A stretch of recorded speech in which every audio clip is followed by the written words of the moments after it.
चलिए आगे हम स्टार्ट करते हैं और हम पढ़ते हैं टॉर्क के बारे में, ठीक है। और ऑलरेडी हम लोगों ने एंगुलर रिलेशन कर लिया है, किस तरह से एंगुलर और ट्रांसलेशन मतलब लीनियर के बीच में क्या क्या रिलेशन होते हैं वो ऑलरेडी हम लोगों ने कर रखा है, ठीक है। अब हम स्टार्ट करेंगे किसके बारे में, टॉर्क के बारे में। टॉर्क को क्या कहा जाता है, मोमेंट ऑफ फोर्स भी बोला जाता है, इसका दूसरा नाम क्या है, मोमेंट ऑफ फोर्स। और आगे चल करके मोमेंट भी जनरली हम लोग इसके बारे में बोलते हैं और इसको बोलते हैं।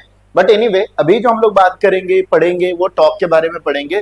तो भाई एक बार आप अच्छे से इसको समझो, क्योंकि one of the complex topic समझा जाता है पूरे मैकेनिक्स में इसको, but it's not that much of things, ऐसा नहीं है, ज्यादा टफ नहीं है, इजी ही है।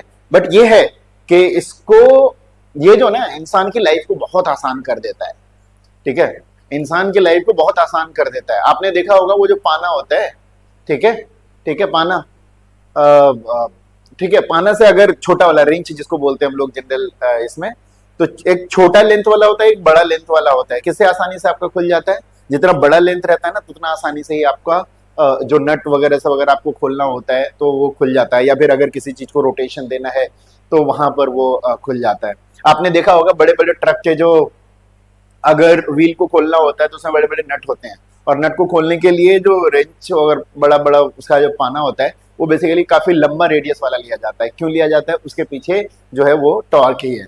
एनीवे अब हम टॉर्क फिजिकल क्वांटिटीज के बारे में पढ़ेंगे। It is analogous to force.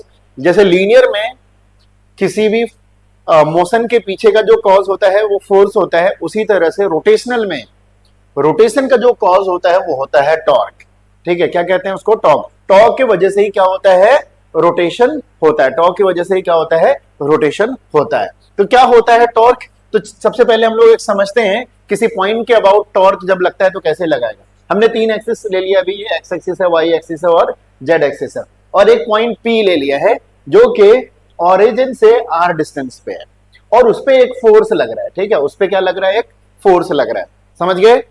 हमारे पास एक्स वाई और जेड एक्सिस सिस्टम है, हमारे एक पार्टिकल है पी जिसके ऊपर फोर्स लग रहा है एफ, और वो पार्टिकल पी इस ओरिजिन वाले पॉइंट से कितने दूरी पर है, आर दूरी पर है, ठीक है। मान लीजिए कि हॉरिजॉन्टल प्लेन में किसी तरह से ऐसे करके ये मूव कर रहा है, ठीक है। तो हम इस पॉइंट के अबाउट इस पार्टिकल पी का अगर टॉर्क निकालना चाहेंगे तो कैसे निकालेंगे, तो टॉर्क का जो बेसिक फॉर्मूला होता है वो हम लोग यहाँ पर अप्लाई करेंगे, ठीक है। चलिए देखते हैं, फोर्स और आर के बीच का एंगल दिया हुआ है यहाँ पर theta, this is the radial direction, this is the force direction, तो इन दोनों के बीच का एंगल कितना दिया हुआ है, थीटा दिया हुआ है, and this is the line of action of force, ठीक है, this is the line of action of force. अगर इसको आप समझते हैं, ठीक है, मैं एक डंडा लेकर के आता हूं, ये डंडा लेने की जरूरत नहीं, ऐसे ही समझते हैं। जैसे मान लीजिए this is the Y axis, ठीक है, ये आपका वाई एक्सिस है, ये ऑरिजिन है, तो ये है आपका आर, ओके, ये है आपका आर, और यहां पे लग रहा है ये फोर्स, यहां पे लग रहा है force. This line of this line जिसके डायरेक्शन में फोर्स आपका एक्ट कर रहा है, ये है line of action of force, ठीक है। क्या है ये, line of action of force, ये आर है और ये वाई एक्सिस है। तो वाई एक्सिस और जो फोर्स का लाइन ऑफ एक्शन होता है ये बिल्कुल अलग है। वाई एक्सिस जो ये पूरा वर्टिकली डाउनवर्ड जा रहा है और ये हॉरिजॉन्टल जा रहा है इस तरह से, तो ये है आपका, ठीक है, ये हॉरिजॉन्टल प्लेन में है, इस तरह से आपको इसको समझना है। चलिए, तो ये थीटा अगर उधर है तो ये थीटा भी यहां पे होएगा, एंड अगर हम ये फोर्स और वाई एक्सिस या फिर इस पॉइंट से परपेंडिकुलर डिस्टेंस निकालेंगे तो हम ये आर, ये थीटा है तो ये निकल जाएगा आर साइन थीटा, है ना। आर का दो कंपोनेंट हो सकता है, इधर वाला कॉस थीटा और इधर वाला साइन थीटा, वैसे भी आप निकाल सकते हो या साइन थीटा कॉस थीटा करके निकाल सकते हो। अब जो यहाँ पे टॉर्क का डायरेक्शन होगा, वो टॉर्क का डायरेक्शन बेसिकली ये जिस प्लेन में है उसके परपेंडिकुलर होगा। कैसे निकालेंगे, उसके बेसिक फॉर्मूला की अगर बात करें हम, तो बेसिक फॉर्मूला की बात करें तो वो अप्लाई करेंगे। चलिए थोड़ा सा थ्योरी यहाँ पे देख लीजिए। हमने ऑलरेडी बताया है कि जिस तरह से फोर्स ट्रांसलेशनल मोशन का है ना, ट्रांसलेशन मोशन का कॉज होता है, उसी तरह से रोटेशनल का जो कॉज होता है वो होता है टॉर्क, जिसको हम लोग मोमेंट ऑफ फोर्स भी कहते हैं। इसको क्या कहते हैं, rotational analog of force is क्या है, मोमेंट ऑफ फोर्स है, और इसको क्या कहा जाता है, टॉर्क भी कहा जाता है, ठीक है। दिस थिंग्स आर गिवन, जो सिचुएशन यहाँ पे दिया हुआ है, ठीक है। आप बाद में अपना आराम से इस थ्योरी को लिख सकते हो, कोई दिक्कत नहीं है, ठीक है। अब जो हम टॉर्क कैलकुलेट करेंगे, जो टॉर्क होता है वो होता है आर क्रॉस एफ, क्या होता है ये, आर क्रॉस एफ, मतलब cross product of radial direction वाला जो जो वैल्यू है, ठीक है, ठीक है, ये वाला जो डिस्टेंस है वो, और जो फोर्स है वो, तो this is R cross F. इसको हम लोग आर एफ साइन थीटा भी कह सकते हैं अगर मैग्नीट्यूड की बात करेंगे, ठीक है, मैग्नीट्यूड की बात करेंगे तो क्या कहेंगे हम लोग, R F sine theta. Torque is equal to basically क्या हो जाएगा आपका, आर एफ साइन थीटा। तो what is torque, torque is the cross product of radius या फिर रेडियल डिस्टेंस जो भी है जिस पॉइंट के अबाउट निकालना चाहते हैं, और फोर्स, इन दोनों का क्या है, क्रॉस प्रोडक्ट। और मैग्नीट्यूड की बात करेंगे तो क्या हो जाएगा ये, आर एफ साइन थीटा। अब डायरेक्शन की बात करेंगे तो डायरेक्शन बेसिकली ये है आर क्रॉस एफ। तो हम क्या करेंगे, राइट हैंड थंब रूल से करेंगे, आर की तरफ जाएंगे, फोर्स की तरफ रोटेट कराएंगे, एंड जो डायरेक्शन इधर से आ रहा है वो हो गया, क्या हो जाएगा आपका, टॉर्क का डायरेक्शन होगा। इसीलिए टॉर्क जिस प्लेन में ये पार्टिकल घूम रहा है, जैसे देखो ये आर था, ये एफ था, ये जिस प्लेन में घूम रहा है, मान लीजिए इसमें घूम रहा है, इस वाले प्लेन में या इस वाले प्लेन में जा रहा है, ठीक है, तो जो टॉर्क का डायरेक्शन होगा ये क्या होगा, ऊपर की तरफ होगा, ठीक है। आर क्रॉस एफ करेंगे तो किधर जाएगा, ये ऊपर की तरफ जाएगा, वर्टिकली अप के डायरेक्शन में जाएगा, ठीक है। तो डायरेक्शंस भी आ गया और ये मैग्नीट्यूड भी आ गया, आर एफ साइन थीटा। इसको और दो तरीके से हम लोग एक्सप्लेन कर सकते हैं, ठीक है, और दो तरीके से एक्सप्लेन कर सकते हैं। ये तो आपका डायरेक्शन वाला पार्ट हो जाएगा कि क्या हो जाएगा, this will be the perpendicular of the plane which contains R और एफ। जिस प्लेन में आर और एफ है उसके क्या होता है, इसका डायरेक्शन परपेंडिकुलर होता है। अब क्रॉस प्रोडक्ट से उसका डायरेक्शन निकाल सकते हैं। चलिए अब आगे देखते हैं, अब इसको हम लोग और कैसे कैसे कर सकते हैं। दो तीन तरीके और हैं, कुछ थ्योरी हमने यहाँ पे डाल दिया उस चीज के बारे में, कैसे कैसे देख सकते हैं। ये तो सेम डायग्राम है, देखिए भाई, ये आर हो जाएगा, ये फोर्स हो जाएगा, ये आर का डायरेक्शन आगे है, इनके बीच में एंगल थीटा लग रहा है, ठीक है, ओके। अब हम क्या देखना चाह रहे हैं, दो तरीके से और इसको पढ़ सकते हैं हम लोग। अगर हम चाहें, ये फोर्स है, इसका दो कंपोनेंट निकालें, एक कंपोनेंट आर की तरफ और एक कंपोनेंट उसके परपेंडिकुलर की तरफ। तो परपेंडिकुलर की तरफ हो जाएगा एफ साइन थीटा, और इधर कितना हो जाएगा आपका, हो जाएगा एफ कॉस थीटा। इधर कितना हो जाएगा, एफ कॉस थीटा। तो देखिए आर और ये फोर्स के, हमारे पास दो तरीके का फोर्स होगा, एक एफ कॉस थीटा हो गया और एक क्या हो गया, एफ साइन थीटा। तो ये आर और ये एफ कॉस थीटा दोनों का जब क्रॉस प्रोडक्ट निकालेंगे, दोनों के बीच में एंगल 0 डिग्री बनता है, बिकॉज आर का भी डायरेक्शन इधर है, एफ कॉस थीटा का भी डायरेक्शन इधर है, तो दोनों के बीच में एंगल बन रहा है 0। जब इसका टॉर्क निकालेंगे तो इस फोर्स की वजह से हो जाएगा टॉर्क 0, इसकी वजह से जो टॉर्क हो जाएगा वो क्या हो जाएगा, 0। अब दूसरा बचा फोर्स एफ साइन थीटा, ये आर है, ये एफ है, दोनों के बीच में एंगल बन रहा है 90 डिग्री, तो ये हो जाएगा आर, ये वाला फोर्स हो गया F sine theta, into sine 90 करेंगे तो साइन 1, तो इसको हम लोग R into F sine theta लिख सकते हैं। क्या लिख सकते हैं, क्या लिख सकते हैं, और उल्टा हो गया, नीचे है, क्या लिख सकते हैं हम लोग, R into F sine theta लिख सकते हैं, ये वाला। अभी इस वाले डायग्राम के लिए ये वाला है, ठीक है, ये वाला, तो इसको लिख सकते हैं R into F sine theta, या फिर क्या करें हम, आर इंटू फोर्स का परपेंडिकुलर वाला कॉम्पोनेंट, आर इंटू फोर्स का परपेंडिकुलर वाला कॉम्पोनेंट। इसी को दूसरे तरीके से भी एक्सप्लेन कर सकते हैं, कैसे, कैसे,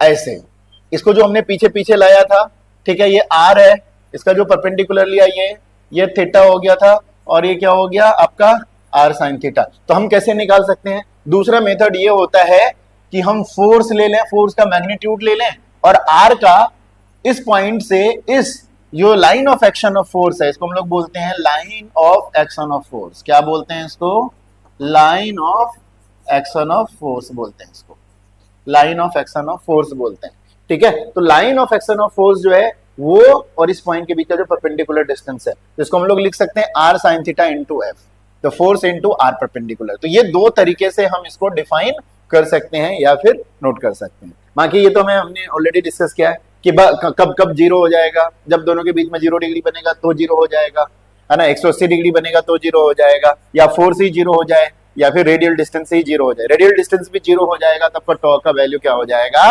0 हो जाएगा, ठीक है, समझ में आ गया। आर 0 हो गया तो वैसे भी 0 हो जाएगा टॉर्क, क्योंकि R F sine theta R 0 हो गया तो 0 हो गया, फोर्स 0 होगा तब भी 0 हो जाएगा, या फिर इनके बीच का जो परपेंडिकुलर डिस्टेंस है, मतलब परपेंडिकुलर डिस्टेंस ये तभी 0 होगा जब आर 0 होता है। अच्छा, उनके अलावा थीटा मतलब फोर्स और आर के बीच में अगर 0 डिग्री हो रहा है या 180 डिग्री, मतलब सेम डायरेक्शन में या फिर दोनों अपोजिट डायरेक्शन में है, तब भी आपका टॉर्क 0 हो जाएगा, ठीक है। तो इसका फायदा भी है, फायदा क्या है, अगर आप टॉर्क निकालना चाहते हो, ठीक है, ज्यादा टॉर्क जनरेट करना चाहते हो सेम फोर्स के लिए, तो आप सिंपली क्या कर दो, परपेंडिकुलर डिस्टेंस को इंक्रीज कर दो। ठीक है, बहुत बड़ा इसका एप्लीकेशन है।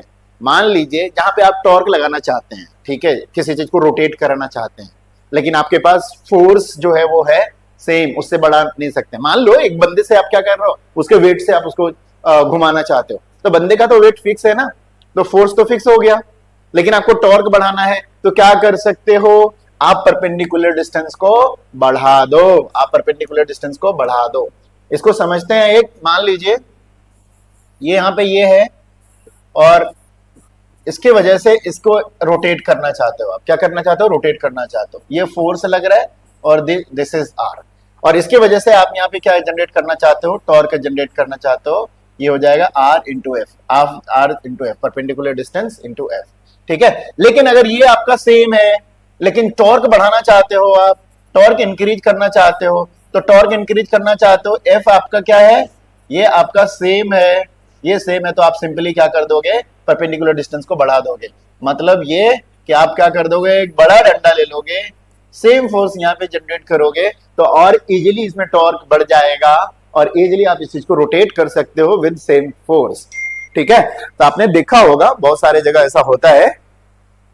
ठीक है, बहुत सारे जगह ऐसा होता है कि सिंपली क्या होता है, जो चीज घुमाने वाला है, ठीक है, जो घुमाने वाला जो डंडा है उसी को बड़ा कर दिया जाता है और आप आराम से टॉर्क वहां पर जनरेट कर पाते हो। ठीक है, तो ये एक तरीका हो गया। चलिए आगे चलते हैं, अब हम लोग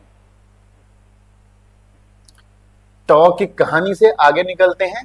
तो अगला एक और हमारे पास फिजिकल क्वांटिटी है जिसको बोलते हैं एंगुलर मोमेंटम। क्या बोलते हैं, एंगुलर मोमेंटम। सेम उसी तरह से टॉर्क जैसा है, बट टॉर्क में जो लगता है फोर्स इंटू परपेंडिकुलर डिस्टेंस करते हैं, लेकिन यहाँ पे उसी पार्टिकल का वेलोसिटी की वजह से, मतलब मोमेंटम की वजह से, वेलोसिटी से क्या मिलता है आपको, मोमेंटम मिलता है, तो करते हैं।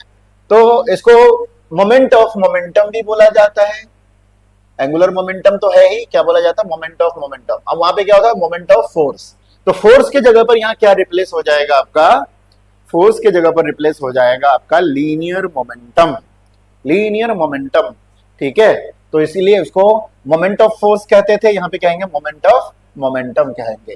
ठीक है, which is also analog to the momentum. तो देखते हैं, सेम लिया हमने, एक्स लिया, वाई लिया, जेड लिया, एक पार्टिकल पी लिया जो कि आर डिस्टेंस पे है यहाँ से, जिसका वेक्टर आर है। अब यहाँ पे फोर्स के बजाय हम लेंगे पी। पी का मतलब क्या हो गया, लीनियर मोमेंटम। पी का मतलब क्या हो गया, लीनियर मोमेंटम। आर को आगे बढ़ाएंगे तो आर और पी के बीच में एंगल बन जाएगा। ठीक है, this is the line of action of momentum.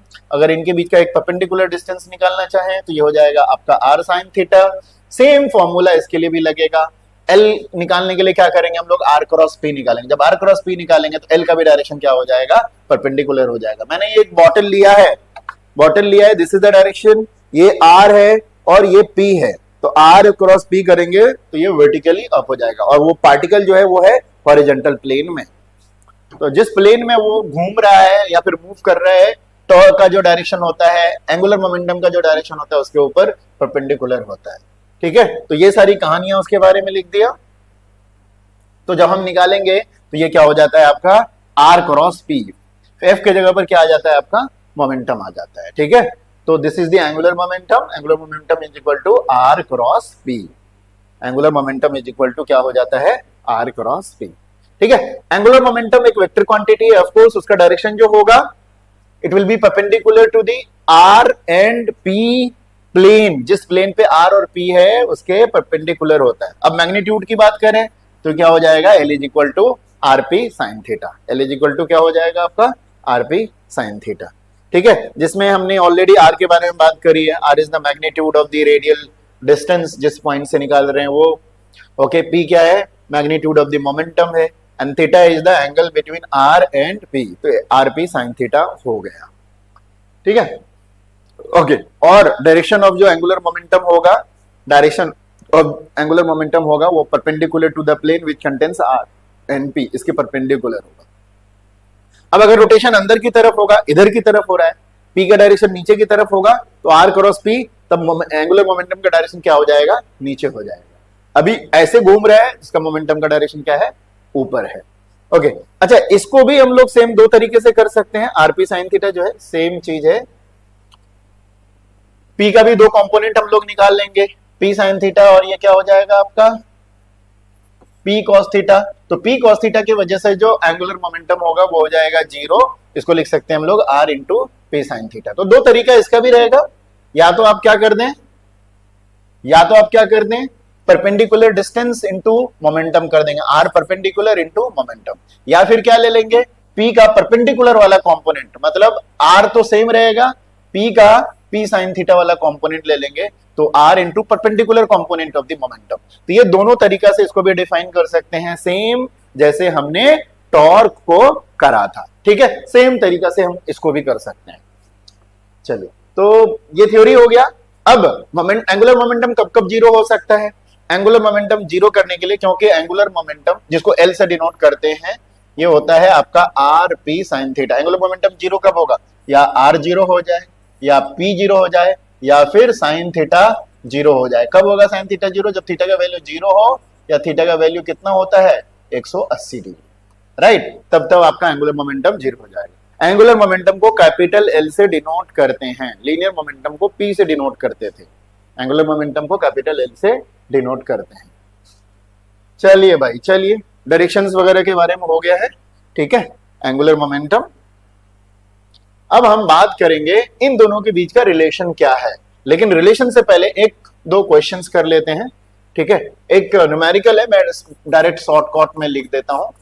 ठीक है, कि अगर मान लीजिए एक फोर्स लग रहा है, एक ये है, यहां से आर डिस्टेंस ये है 10 मीटर, और यहाँ पे एक फोर्स लग रहा है कितना 100 न्यूटन का, और रेडियल डिस्टेंस और इनके बीच में जो एंगल है वो है 30 डिग्री। ओके, ये है 30 डिग्री। तो आप यहाँ पे जो टॉर्क निकालेंगे, फोर्स का वैल्यू कितना है 100 न्यूटन, जो टॉर्क निकालेंगे वो कितना होता है R into F into sine theta. ये याद रहे, this theta is between R and F. तो आर का वैल्यू है 10 मीटर, फोर्स का वैल्यू है 100 न्यूटन, और यहाँ कितना हो जाएगा साइन 30, तो ये हो जाएगा 1000 इंटू साइन 30 1/2, ये हो जाएगा 500 न्यूटन मीटर। इस तरह से टॉर्क निकल जाएगा। अगर टॉर्क के बदले यहाँ पर आपने लीनियर मोमेंटम लिया, स्मॉल पी दिया हुआ है, मान लीजिए कुछ भी दिया हुआ है, ये 50 दिया हुआ है, लीनियर मोमेंटम तो नहीं दिया रहता है इसमें, डायरेक्ट वेलोसिटी दिया हुआ रहता है, जैसे मान लीजिए कि 50 मीटर पर सेकेंड है, 50 मीटर पर सेकेंड है। ठीक है, और ऑब्जेक्ट का मास कुछ दिया रहेगा, तो वहां पर जब एंगुलर मोमेंटम निकालते हैं तो ये होता है are P sine theta. R P का मतलब कितना mv और साइन थीटा। अब मान लीजिए कि ये मास जो है उस ऑब्जेक्ट का 10 kg है। ठीक है, तो यहाँ पे आराम से पुट कर दीजिएगा, आर 10 है, मास 10 है, वेलोसिटी भी हमने 50 ले लिया है। ठीक है, और साइन 30 डिग्री ले लिया है, तो टक टक बहुत आसानी से सॉल्व हो जाता है ये। 1/2 5 बचे 2500। ठीक है, तो ये 2500 हो जाएगा। इस तरह से आप आराम से इसको कैलकुलेट कर सकते हैं। एनीवे, बहुत फॉर्मूला बेस्ड रहता है, पर थोड़ा सा ध्यान रखने की जरूरत होती है एंगल्स वगैरह का। चलिए, अगला टॉपिक इसमें जो है, let's see relation between torque and angular momentum. हमने पहले ऑलरेडी देखा है, किसके किसके बीच में देखा था, फोर्स और लीनियर मोमेंटम के बीच में रिलेशन देखा था। ठीक है, जब हम एनएलएम पढ़ रहे थे, न्यूटन लॉज ऑफ मोशन पढ़ रहे थे, तब हमने फोर्स और लीनियर मोमेंटम के बीच में भी एक रिलेशंस देखा था। क्या होता था, सेकेंड लॉ ऑफ न्यूटन। क्या है सेकेंड लॉ? किसका? न्यूटन का। न्यूटन का सेकेंड लॉ की बात करें तो फोर्स क्या होता था, dp/dt होता था। That should be same, we should get also over here. यहां पर भी हमें वैसा मिलना चाहिए। ठीक है, लेकिन देखते हैं जरा सा क्या क्या मिलता है हमें। तो जो हमारा टॉर्क है, एंगुलर मोमेंटम है, वो एनालॉग है फोर्स और लीनियर मोमेंटम के, जिसकी बात हमने करी थी। तो हमें आई थिंक रिलेशन भी सेम ही आना चाहिए। तो एंगुलर मोमेंटम को हम कैसे निकालते हैं, L equal to R cross P, या मैग्नीट्यूड कहें आरपी साइन थीटा। चलिए अब इसको डिफरेंशिएट करते हैं। dl/dt हो जाएगा, लेफ्ट साइड डिफरेंशिएट करेंगे dl/dt, राइट साइड डिफरेंशिएट करेंगे dy/dt ऑफ क्या हो जाता है आर क्रॉस पी। तो ये प्रोडक्ट वाले हैं, तो प्रोडक्ट वाले में आपको डिफरेंशिएशन पता होता है, नहीं है तो सीख लीजिए कि एक को कांस्टेंट रखेंगे, दूसरे को डिफरेंशिएट करेंगे, और दूसरे को कांस्टेंट रखेंगे, फिर पहले वाले को डिफरेंशिएट करेंगे। तो चलिए डिफरेंशिएट करते हैं इसको जरा सा। तो पहले dr बाई dt किया, p को कांस्टेंट रखा, फिर r को कांस्टेंट रख के dp बाई dt करा। ओके, अब देखिए क्या हो जाएगा। dr बाई dt, r क्या है आपका पोजीशन है, रेडियल डायरेक्शन है, उसको डिफरेंशिएट करेंगे तो वेलोसिटी मिलेगा। p का मतलब mv हो गया, प्लस r क्रॉस ये इधर dp बाई dt है, इसका वैल्यू क्या हो जाएगा, v क्रॉस mv, v का भी डायरेक्शन सेम, mv का भी डायरेक्शन सेम, और क्रॉस प्रोडक्ट है, क्रॉस प्रोडक्ट में साइन थीटा आता है, सेम डायरेक्शन का मतलब दोनों के बीच का एंगल कितना है, 0 डिग्री। तो यहाँ कितना हो जाएगा, ये v cross mv sign theta, तो v mv साइन थीटा वो वाला पार्ट आपका 0 हो जाएगा, सिर्फ बचेगा r क्रॉस dp। ठीक है, चलिए कितना बचेगा आपका, ये इसका वैल्यू कितना हो जाएगा आपका 0, तो सिर्फ बचेगा r cross dp by dt। क्या बचेगा, r cross dp by dt, dl by dt is equal to r cross dp by dt। Okay, वो 0 इसलिए हुआ क्योंकि v क्रॉस v का वैल्यू कितना हो जाता है, 0 होता है। तो dp बाई dt हमें पहले से पता है, force is equal to second law में क्या होता है, dp बाई dt। कहां से, सेकेंड लॉ, कौन सा सेकेंड लॉ, न्यूटन का, न्यूटन का जो सेकेंड लॉ होता है, तो उसका dp बाई dt का वैल्यू क्या होता है, f। तो यहां पर आपको रिलेशंस मिल गया, किसके बीच का रिलेशन मिला, L इज इक्वल टू कितना, dl by dt is equal to r cross f, और r क्रॉस f का वैल्यू होता है टॉर्क, तो टॉर्क इज इक्वल टू हो गया dl बाई dt। पढ़ा है ना हमने, पहले भी पढ़ा already, r cross f torque के बराबर होता है, अभी भी हमने कंप्लीट करा, और लेफ्ट साइड क्या है, dl बाई dt। सो हमारे पास एक रिलेशन आ गया, dl by dt is equal to क्या होगा, torque it is analogous to same dp by dt is equal to कितना, f। तो यहां पर क्या है, p के जगह पर कैपिटल L हो गया, f के जगह पर क्या हो गया, torque, dl by dt is equal to क्या हो गया, टॉर्क हो गया। ये एक रिलेशन आ गया। ठीक है, तो हम लोग इसको डिफाइन कर सकते हैं, rate of change of angular momentum is equal to क्या, torque. So time rate of change of angular momentum of particle is equal to the torque acting on the particle. ठीक है, तो सेम वैसा ही है इसका। ओके, ये तो हमने एक सिंगल पार्टिकल की बात करी। अगर हमारे पास सिस्टम ऑफ पार्टिकल्स एक से ज्यादा हैं, तो फिर कैसे रिलेट करेंगे, तो हमारे पास n नंबर ऑफ पार्टिकल्स हैं, तो n नंबर पार्टिकल्स के लिए अगर टोटल एंगुलर मोमेंटम निकालेंगे हम लोग, तो L is equal to L1 plus L2 plus Ln, सबको हम लोग ऐड कर देंगे। ठीक है, इसको लिख सकते हैं L is equal to summation of Li। ठीक है, अब किसी भी एक पार्टिकल की बात करें, मान लीजिए वन ऑफ द पार्टिकल है ith पार्टिकल, तो उसके लिए हम लोग लिख सकते हैं Li is equal to Ri cross Pi। ठीक है, अब मोमेंटम को हम लोग लिख सकते हैं Mi इंटू Vi। तो सिंपली आपका सिंपली अभी L को आप ऐसे लिख सकते हो। ठीक है, टोटल का L निकालेंगे तो Ri क्रॉस Pi समेशन कहां से कहां तक, 1 से लेकर के n तक हो गया। चलिए, अब हम जनरल टर्म में एंगुलर मोमेंटम के साथ करेंगे, तो L इज इक्वल टू हम लोग समेशन ऑफ Li तो लिख सकते हैं L is equal to I is equal to 1 से n तक, कोई दिक्कत नहीं है। ठीक है, अब हम करते हैं, दोनों को डिफरेंशिएट कर देते हैं, इधर dl बाई dt हो जाएगा, इधर d by dt of Li। Li का मतलब अगेन L1 L2 L3 इस कहां से कहां तक हो जाएगा, n तक हो जाएगा, जब हम लोग 1 से लेकर के n तक उसको डिनोट करेंगे। तो अलग अलग को डिफरेंशिएट करेंगे, डिफरेंशिएशन उधर चला जाएगा, तो ये dl बाई dt हो जाएगा, सबको एक एक करके डिफरेंशिएट करना पड़ेगा हमें।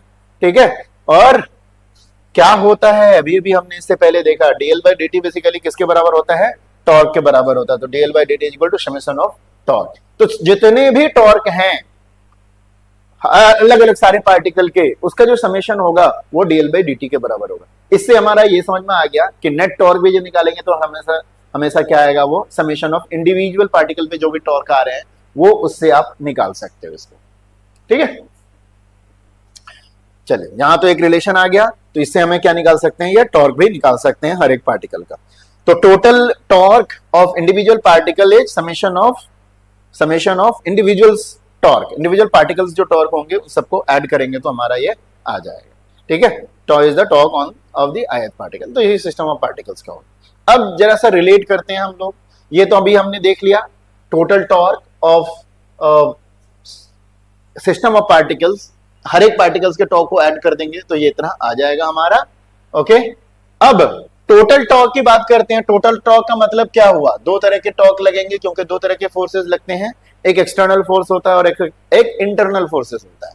ठीक है, तो एक्सटर्नल फोर्स की वजह से जो टॉर्क लगेगा वो टॉर्क एक्सटर्नल कहेंगे, और इंटरनल फोर्स की वजह से जो टॉर्क लगता है वो क्या होता है, इंटरनल टॉर्क होता है। या फिर इसको आई क्रॉस एफ करके लिख सकते हैं, कोई दिक्कत नहीं है, और इंटरनल को इस तरह करके लिखेंगे। लेकिन हमें पता है कि अगर किसी बॉडी के अंदर जब इंटरनल फोर्सेस लगते हैं तो अगर हम summation of all internal forces करेंगे तो वो क्या हो जाएगा, जीरो, क्योंकि इंटरनल फोर्सेस की वजह से कुछ नहीं होता, वो एक दूसरे को वो तभी एक्ट करते हैं जब आप उसके ऊपर फोर्स लगाते हो।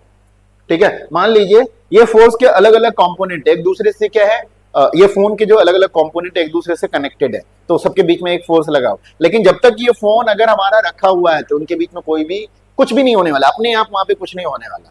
ठीक है, अपने आप उसमें कहीं ना कुछ नहीं वाला, वो एक्ट कब करेगा, जैसे ही हमने उसके ऊपर फोर्स लगाना स्टार्ट किया तो उसके पार्टिकल्स इंटरनली फोर्स एक्ट करने लगेंगे और इसको छूटने नहीं देंगे, टूटने नहीं देंगे।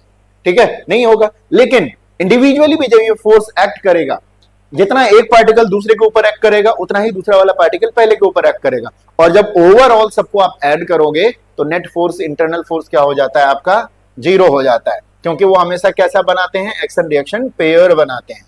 तो जिसके वजह से आपका इंटरनल टॉर्क जो हो जाएगा, ठीक है, जो कि इंटरनल फोर्सेस की वजह से होते हैं, वो आपका हो जाता है जीरो, वो आपका हो जाता है zero. So net torque will be always क्या, एक्सटर्नल टॉर्क। उसी तरह फोर्स भी दो तरह के होते हैं, एक्सटर्नल फोर्स प्लस क्या, इंटरनल फोर्स, और इंटरनल फोर्स भी क्या हो जाता है आपका, जीरो हो जाता है इंडिविजुअल पार्टिकल्स के ऊपर। तो इसकी वजह से इंटरनल टॉर्क भी जीरो है। So finally DL by D T will be always क्या, एक्सटर्नल टॉर्क के बराबर। तो आपको याद है जो हम लोग डीपी बाई डी टी करते हैं, क्या करते हैं, डीपी बाई डी टी, ये भी क्या हो जाता है आपका, फोर्स, एक्सटर्नल फोर्स होता है। तो याद कीजिएगा जब हम लोग एंगुलर न्यूटन सेकंड लॉ पढ़ते हैं तो क्या पढ़ते हैं, this is the rate of change of momentum is directly proportional to external force. ठीक है, खाली फोर्स कहना मतलब अगर श्योरिटी के बेस पे बोलेंगे तो वो गलत हो जाएगा, तो बेटर है कहिए कि आप एक्सटर्नल फोर्स को आप कर रहे हो, तो एक्सटर्नल फोर्स के लिए हो जाएगा। चलिए, तो ये आपकी कहानी इसकी खत्म हो गई। चलिए अब हम बात करेंगे किसका, conservation of angular momentum. This is very very very important because इसके बेस पर बहुत सारे न्यूमेरिकल बनते हैं। ठीक है, and it is same like conservation of linear momentum. Conservation of linear momentum अगर आपको याद होगा, कंजर्वेशन ऑफ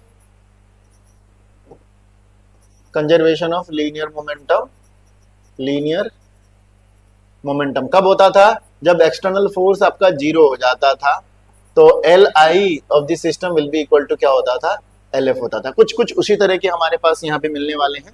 तो चलिए DL by D T is equal to external torque कर देते हैं हम लोग।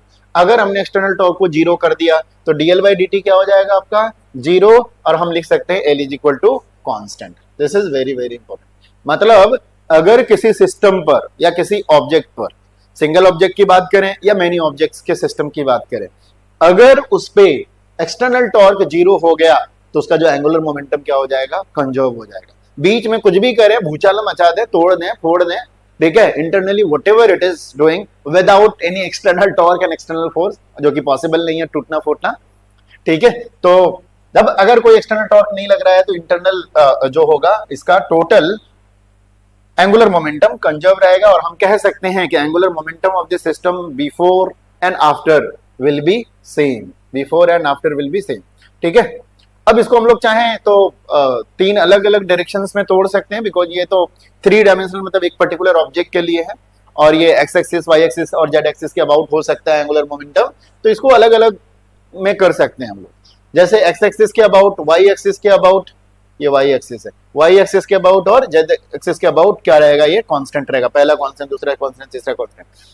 क्यों हम लोग इसको तीन पार्ट में डिवाइड कर देते हैं, क्योंकि हमारा कैलकुलेशन आसान हो जाएगा। अगर सिंगल बना करके रखेंगे, एक्स वाई जेड तीनों में एक साथ हो रहा है तो वेक्टोरियली आपको इसका निकालना पड़ेगा। लेकिन जैसे ही एक पर्टिकुलर एक्सिस के अबाउट कर देते हैं तो सिर्फ दो ही डायरेक्शन होते हैं, या तो सेम डायरेक्शन होता है या तो उसके ऑपोजिट होता है।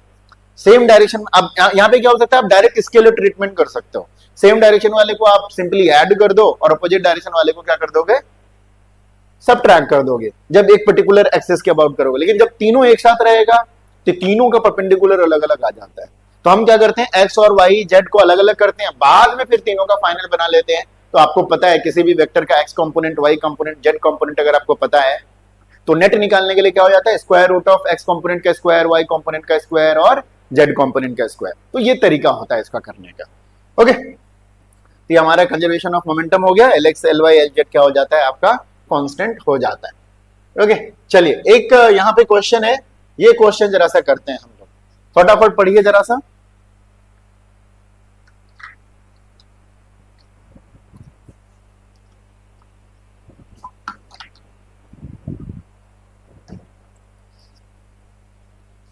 चलिए क्या कह रहा है क्वेश्चन, कह रहा है so that the angular momentum about any point of a single particle moving with constant velocity remains constant through out the motion. चलिए इसको जरा सा प्रूव करते हैं हम लोग। क्या कह रहा है, एक angular momentum about any point of a single particle moving with constant velocity remains constant through out the motion. एक सिंगल पार्टिकल है, ठीक है, जो कि किसी पार्टिकल किसी पॉइंट के अबाउट वो कांस्टेंट वेलोसिटी से मूव कर रहा है, तो हमें ये बताना है कि उसका एंगुलर मोमेंटम क्या है, कांस्टेंट है। मान लेते हैं सेम वही डायग्राम बना देते हैं, ये आपका वाई एक्सिस है, ये एक्स एक्सिस है, और वो पॉइंट हम लोग ले लेते हैं ऑरिजिन। यहां से रेडियल डिस्टेंस पे ये पार्टिकल है जो इधर की तरफ मूव कर रही है, इसकी पार्टिकल पी हो जाएगा, और ये क्या है आपका थीटा, ठीक है, ये आर है और ये एफ है।